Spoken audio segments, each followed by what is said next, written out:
Good morning বন্ধুরা, সবাই কেমন আছো? আশা করছি খুব খুব ভালো আছো। আমরাও ভালো আছি। সকালবেলা ঘুম থেকে উঠে ফ্রেশ হয়ে আর ঘর পরিষ্কারও হয়ে গেছে। তারপরে এসে গেছি রান্নাঘরে। রান্নাঘরে এসে বর বলছে চা করো চা করো, তো চা বানানো হয়ে গেছে। এই যে দুজনে বসে পড়েছি চা নিয়ে, তো গান শুনছি আর সকালবেলা চা খাচ্ছি দুজনে। তো গান চলছে ঘরে, সকালবেলা গান শুনতে তো খুবই ভাল লাগে। সকালবেলার গানগুলো খুব সুন্দর হয়। গান শুনছি আর চা খাচ্ছি, তো তোমরা দেখো।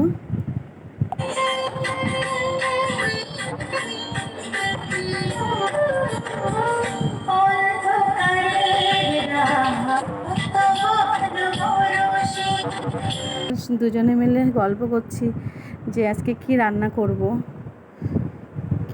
করব। তা বর বলছে মাছ আছে, মাছ রান্না করো, মাছ আর শাক।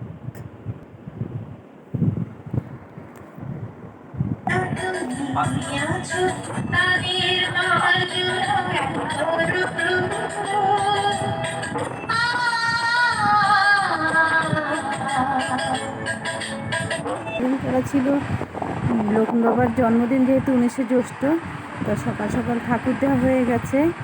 ঠাকুর দিয়ে উঠে আমি আর এই যে ঠাকুর প্রণাম করছি, করে সব কাজ কমপ্লিট। তারপরে এসে গেছি রান্নাঘরে, এসে তারপরে বসিয়ে দিয়েছি ভাত এক পাশে, আরেক পাশে মাছের ঝোল। রান্না করতে করতে আমার বেজে গেছে তখন হচ্ছে 2টো। তারপর বরমশাই তো টিভি নিয়েই ব্যস্ত, আর আমি রান্নাবান্না সেরে কমপ্লিট করে এসে বসে পড়লাম। এর জন্য প্রতিদিন ভিডিও বানাবো, সে ছোট হোক, ছোট ভিডিওই দেব। তো তোমরা দেখো, দেখে যদি ভালো লাগে লাইক কমেন্ট শেয়ার করে দিও।